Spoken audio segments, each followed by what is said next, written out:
Bienvenue voyageurs dans la caravane de la gitane sans filtre. Je vous retrouve avec joie pour notre tirage du mois d'octobre. J'espère que vous avez passé une bonne rentrée, que vous avez pu vivre le cycle lunaire en pleine conscience et que vous êtes prêts à attaquer l'automne. Je vais tirer donc une carte d'une arcane majeure du tarot de Marseille pour avoir la tonalité générale du mois. Je développerai par secteur de vie avec le tarot cosmique de Cathy McKilland, donc votre état d'esprit, votre état émotionnel, votre vie matérielle et professionnelle, et enfin votre dimension sexuelle et créative. J'ajouterai par secteur de vie une carte conseil de l'oracle de Béline, puis une carte de l'oracle des esprits de la forêt de Lucy Cavendish, une carte du langage secret des couleurs de Ina Segal, une rune, et enfin un message du petit oracle victorien de Eve Corrigan. Je fais le tirage sous vos yeux, en accéléré, et je découvre les cartes avec vous. C'est parti. C'est parti pour les Sagittaires.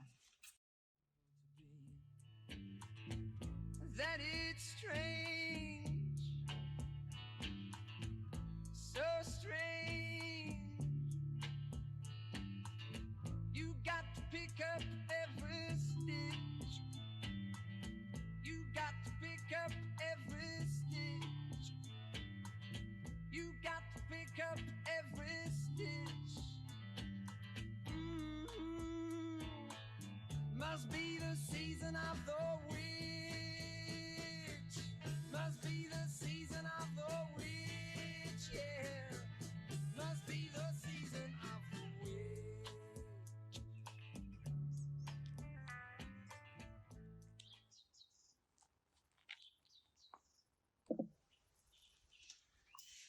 Alors, les Sagittaires... Ah, j'ai pas retourné. Porte mène à des horizons étrangers si tu franchis son pas. Ok, et il faut pas que ça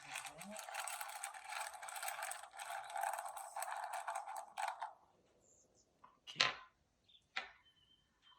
Bon, amis Sagittaires, le focus ce mois-ci, c'est le mât. Le mât, c'était l'énergie là qui allait avec la précédente nouvelle lune du 15 septembre. Le mât, c'est l'arcane qui n'a pas de numéro puisqu'elle en a deux. C'est à la fois la carte 0 et la carte 22. J'explique. Le mât, c'est un nouveau potentiel, en pleine puissance. C'est un démarrage de cycle. Mais c'est un démarrage de cycle qui implique un choix. D'accord ? C'est une boule d'énergie, mais qu'il va falloir canaliser vers quelque chose. Et le choix du mât, c'est soit de repartir en acceptant d'avoir de cette délestée de croyances, de systèmes, de relations pour pouvoir démarrer un cycle tout nouveau, vers un projet sur lequel on pourra surprendre l'entourage, on pourra passer pour un fou, mais il s'agira d'assumer cette nouvelle position et de s'engager sur sa voie personnelle, quitte à être reconnu par la suite, ou le mât décide de ne pas tirer de leçons du passé, et là il s'apprête à refaire une boucle sur lui-même. D'accord ? Donc c'est quand même une arcane qui est assez challengeante, puisqu'elle implique un choix. Est-ce que je quitte mon ancien système et je démarre quelque chose de complètement nouveau, quitte à me sentir seule un instant pour imposer justement ce nouveau moi, soit je reste dans l'ancien et je suis prêt à refaire la même boucle d'expérience. Au niveau de l'état d'esprit, les Sagittaires, on a 2 10. Les 10 sont les fins de cycle des éléments, d'accord ? Donc, le 10 d'épée, il parle d'une épreuve, alors derrière vous, hein, mais vous entrez dans ce mois d'octobre là avec un certain épuisement mental. Pas que mental, hein, c'est un épuisement mental, alors si, puisque le 10 de bâton parle aussi de charge mentale, d'un excès de responsabilité, de choses qu'on a pu sacrifier pour prendre beaucoup de choses sur ses épaules. Et ce 10 d'épée, il nous raconte que vous avez éprouvé les choses au niveau du mental, vous les avez retournées dans tous les sens, vous avez pu subir quelque chose qui a pu laisser des stigmates. En tout cas, vous attaquez ce début de mois, certes, un peu épuisé, un peu fatigué, un peu en bout de course, mais il s'agit bien d'accepter ici cette fin de cycle, d'accord, pour pouvoir démarrer le nouveau. Et ce nouveau cycle, il se fait avec la planète qui vous maîtrise, donc c'est sous le signe de l'expansion.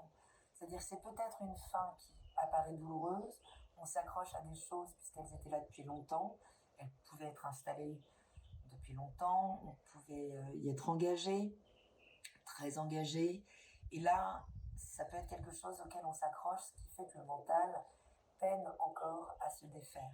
À partir du moment où vous aurez entendu profondément en vous que c'est pour votre bien, si cette situation s'achève, que vous avez fait le tour de cette situation, vous pourrez à nouveau vous déployer. Jupiter rétrograde en ce moment. Donc ce déploiement, il est intérieur.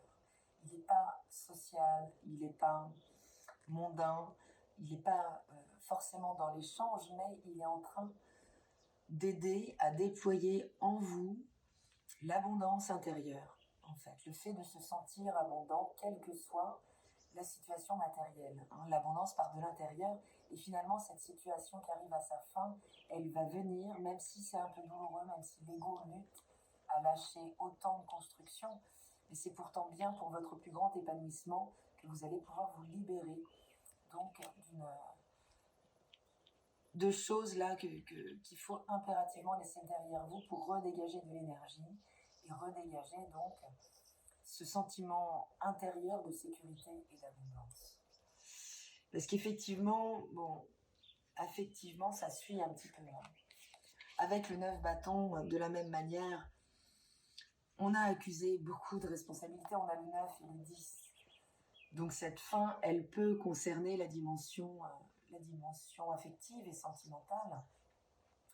Ça peut autant être des enfants qui vont quitter le foyer parce qu'ils sont grands et que ça correspond à beaucoup de sacrifices, beaucoup d'investissements de votre part, mais c'est pas pour ça que c'est facile de les laisser partir, de les laisser voler vers leur propre existence. Mais en tout cas, effectivement, là, on a quand même accusé un épuisement dû à un investissement très important. Et l'arcane majeur des amoureux, qui originellement est la carte de l'amoureux, n'implique pas du tout la même chose. Puisque originellement, la carte de l'amoureux, elle implique l'illusion d'avoir un choix à faire. Donc une charge mentale qui implique finalement de mesurer à l'avance les conséquences du choix que l'on va faire pour nous aider à choisir. Or, finalement, elle présente une entité spirituelle qui correspond à cette part de nous reliée au cœur, qui finalement, elle, a déjà la réponse. D'accord ? Donc, soit on s'épuise avec notre ego en pensant qu'on a la main sur ce qui va se produire et on pense avoir un choix à faire, soit on accueille le choix, ce sera beaucoup moins épuisant, on accueille le choix que l'on sent déjà dans son cœur. Les choses sont déjà là, en fait. D'accord ? Et ce qui donne l'illusion d'avoir un choix à faire, c'est toujours finalement cette résistance qui peut vouloir s'accrocher à l'ancien, même s'il est un petit peu douloureux. En tout cas, on peut se sentir un petit peu oppressé, opprimé, quelque part, affectivement. Comme si on ne pouvait pas prendre la place que l'on mérite. Et ça peut créer de l'émotion. Voilà, cette dimension affective, elle peut venir susciter de l'émotion à la maison. Et finalement, cette reconnexion à vos émotions va vous permettre d'entrer dans la décision, d'accord, de sans doute venir boucler un cycle. Alors, c'est pas forcément une séparation, ça peut être un couple qui comprend qu'il arrive à une certaine étape et que pour passer à l'étape supérieure, il va falloir développer autre chose, un autre investissement pour pouvoir, avec le mât, faire un nouveau démarrage, puisque c'est bien l'énergie principale. D'accord ? Donc, il y a un nouveau démarrage à faire. Est-ce que vous le ferez avec l'autre, dans un couple déjà existant, dans une situation de famille installée depuis longtemps, ou est-ce que vous déciderez de partir seul, explorer votre voyage et développer intérieurement votre sécurité autonome et redévelopper finalement cette capacité d'amour en soi comme si on n'avait jamais souffert, puisque là il y a quand même des stigmates. D'accord ? Au niveau matériel et professionnel, deux choses. D'un côté, le cavalier d'épée. Le cavalier d'épée, c'est le chaman des cavaliers. D'accord ? C'est l'énergie qui va partir en quête de l'élément suivant, qui est le bâton, qui sont les désirs. Donc là, il y a vraiment un grand désir de relier sa dimension professionnelle, d'accord, ou son corps, n'est-ce pas, à ses valeurs profondes. Et ça peut demander justement un certain éloignement d'anciennes valeurs. On est sans doute en train de revoir le système. Ça va toujours avec ce Jupiter rétrograde, qui est beaucoup moins tourné vers la richesse extérieure que la richesse intérieure, le développement de l'être, plutôt que le développement de l'avoir. Donc, on est là-dedans, là. On est dans l'idée de finalement trouver sa voie, ce qui nous ressemble le plus pour subvenir à nos moyens, à nos besoins, plutôt, ou d'incarner dans le corps notre spiritualité, notre système de valeurs. D'accord ? C'est-à-dire que là, il y a bien un système de croyance duquel il va falloir se défaire, ou une situation qui va demander un éloignement. Parce qu'on est en train d'installer là quelque chose de beaucoup plus aligné entre sa vie spirituelle, son âme et sa vie matérielle. Il y a quelque chose qui est en train de se réaligner.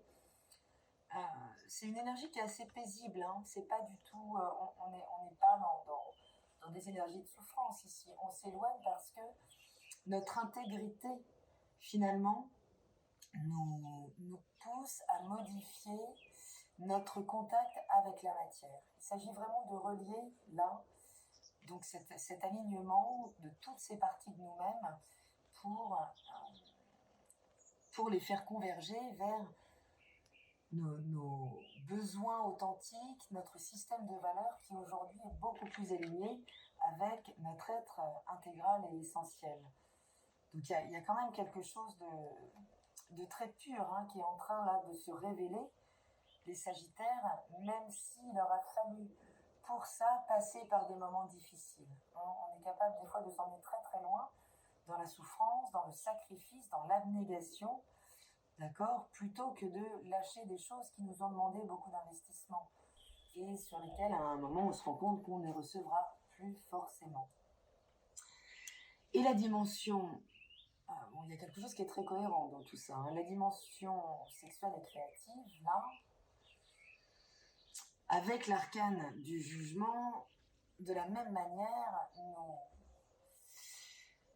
nous renvoie là à la spiritualité, au fait d'élever le débat. C'est-à-dire que le 20, on est juste avant le 21, on est juste avant l'accomplissement d'un cycle, ici aussi, mais il y a un grand besoin là de prendre conscience en profondeur des choses, d'aller voir au-delà des apparences, de pouvoir finalement se donner la possibilité d'ouvrir les yeux, d'une vision nouvelle sur une situation qui concerne les désirs, la créativité. D'accord ? Donc on pourrait être presque à la fin de quelque chose, mais ça demande quand même un éclairage, et avec cet as d'épée, il s'agit de vraiment là rééclaircir le mental, hein, qui a été avec le 10 d'épée, il revient de loin, il y a quelque chose que vous avez pris. Est-ce que là, puisque il y a ce sentiment de trahison qui vous traverse, c'est-à-dire que là il y a une injonction à écouter, hein, comme un petit peu comme ça fait écho hein, avec les amoureux, c'est-à-dire il vous manque une information pour achever ce cycle ici aussi, qui peut être une relation, où vous pouvez ressentir, là, votre instinct peut vous renvoyer des choses peut-être un petit peu hors cadre moral par rapport au partenaire ou autre, et de la même manière, il s'agit ici d'avoir les pensées claires, de plus se laisser embrumer par les mémoires ou l'émotionnel, mais vraiment de mettre de la conscience dans ce qui se passe. D'accord ? La trahison n'est qu'une perception, c'est une illusion. Vous pouvez percevoir la trahison sans que l'autre ait eu le sentiment de vous trahir. Peut-être vous sentez-vous trahi dans vos valeurs. En tout cas, il y a une interrogation là-dessus. Et de la même manière que les amoureux ont la réponse au niveau du cœur, l'as d'épée a la réponse au niveau de l'esprit. Donc n'hésitez pas, là, pour éclaircir cette situation, si vous avez des doutes, si vous avez, voilà, à entamer soit un nouveau mode de pensée, une nouvelle vision sur la chose, soit consulter une personne qui pourra vous renvoyer à plus de sagesse, en fait, concernant cette situation. Mais il se peut effectivement que la relation affective arrive à son terme, puisque vous pouvez donc ressentir cette trahison émotionnelle, qu'elle soit concrète ou non. D'accord ? On ne parle pas forcément de la trahison du partenaire, mais enfin concrètement, je veux dire sexuellement, mais ça peut. Hein. On peut aussi là découvrir à travers notre instinct, à travers une vision claire, j'ai envie de dire presque électrique. Vous savez, quand ça vous prend dans la colonne vertébrale, vous sentez l'information, même si vous ne voulez pas la voir, vous sentez bien qu'il se passe quelque chose au niveau du corps. Bon, là, le jugement, c'est vraiment ça, c'est un encouragement à consulter, à échanger, à trouver en vous la sagesse, à trouver à l'extérieur de vous la sagesse, pour échanger sur ce domaine-là sur lequel vous pouvez ressentir donc cette trahison, ou en tout cas l'émotionnel risque de flouter un petit peu la clarté de l'esprit. Et il s'agira d'obtenir, de pouvoir trouver, de poser un regard totalement nouveau sur cette situation. On est de l'ordre là d'enlever le bandage. Si on avait un bandage sur les yeux, là on va l'enlever, mais on peut se faire aider là-dessus, vraiment, pour aller dans la compréhension plus en profondeur de ce qui se passe, et ne pas juste se retourner vers l'autre qui vous a trahi, d'accord ? Je rappelle que la personne n'est peut-être pas dans cette dynamique de trahison à votre égard. Hein, ça peut être juste un ressenti, et ça peut être quelque chose qui ne concerne que vous. On peut se trahir aussi soi-même, on peut finalement des fois agir au-delà de son système de valeurs et sentir qu'on a fait une entorse à son propre système. D'accord ? Ça ne dépendra pas forcément de l'autre. Attrapez pas l'autre tout de suite là, si vous regardez ce tirage, mais si vous sentez quelque chose, hein, il s'agirait là d'écouter votre intuition et votre instinct. Parce qu'il y a quand même il y a vraiment une nouvelle vision, un nouveau démarrage à accepter pour ne pas revivre la même chose et peut-être tomber dans un circuit de souffrance. Les esprits de la forêt, la reine alors je ne sais jamais le prononcer, des Antilles, qui nous parle de glamour, d'opulence, d'orgueil démesuré. Elle nous parle aussi, cette fée, puisqu'elle est beaucoup sortie au mois d'octobre, sur les blessures qui ont pu être créées à travers des mots reçus, d'accord, et qui ont pu vous faire descendre dans votre auto-estime. Donc, est-ce que tout ça ne s'est pas mis en place quelque part pour vous secouer par rapport à ça et ne plus créditer, ne plus accepter de vous sacrifier ou de sacrifier votre estime de vous au profit d'une situation qui ne fonctionne plus, vous le savez, mais à laquelle vous vous accrochez, mais qui ne vous permet plus de vous épanouir, de vous développer intérieurement. Oui, ici, j'ai pas... dans la dimension professionnelle, là, il y a quelque chose, effectivement, j'ai pas parlé du conseil, autant pour moi. Ce cavalier de denier, là, qui nous demande d'intégrer davantage notre système de valeurs, notre spiritualité, notre manière de sentir le monde dans l'application dans la matière, que ce soit au niveau de notre hygiène de vie, notre notre manière de nous nourrir, de nous alimenter, de nourrir notre esprit aussi, hein. Mais là, il s'agit finalement d'aller chercher dans son passé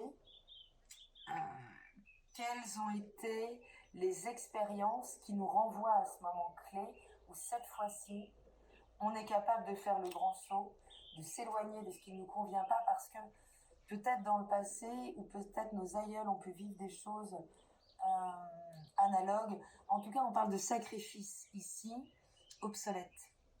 Le sacrifice d'une partie de soi, de compromis que l'on a pu faire pour gagner sa vie, qui aujourd'hui sont obsolètes et qui peuvent à nouveau, cet éloignement peut à nouveau libérer, hein, de la même manière ici, ce Jupiter intérieur, c'est-à-dire cet espace à l'intérieur de soi, avant de le déployer à l'extérieur. Donc voilà, il y aurait pu avoir des mots, des choses là qui auraient pu finalement venir activer, précipiter cette fin de cycle. Je rappelle pour le meilleur, pour votre épanouissement, même si c'est difficile pour le moment, comprenez que dans un deuxième temps, c'est vraiment là pour vous réaligner avec vos valeurs, avec qui vous êtes aujourd'hui, et ça peut demander de se détacher de systèmes, de relations, de professions, de modes de fonctionnement qui sont devenus obsolètes. Et la couleur, c'est la prune qui parle bien de surmonter les difficultés. Donc c'est pas forcément un mois très simple puisque c'est un mois de grande prise de conscience, j'ai envie de dire. On va ouvrir les yeux là, grand sur une situation sur laquelle on n'avait pas forcément envie d'ouvrir les yeux. Prune, la couleur prune est synonyme de dévotion, de dévouement et d'engagement. Elle vous permet de vous relier à votre cœur et de découvrir votre but de vie, hein. Donc on est vraiment là-dedans. On est dans ce grand réalignement, dans le fait de dépasser des blessures et surtout de les métaboliser pour qu'elles puissent servir le voyage dans la suite. D'accord ? Donc, si vous avez fait face à une situation difficile, assurez-vous de vous entourer de la couleur prune. Portez des vêtements, des chaussures, des bijoux de cette couleur. Mangez des prunes. Bon, c'est plus trop la saison. Peignez en utilisant cette couleur. Visualisez un rayon de couleur prune vous poussant en avant avec grâce et facilité. Laissez la richesse de cette couleur apaiser votre cœur et votre esprit.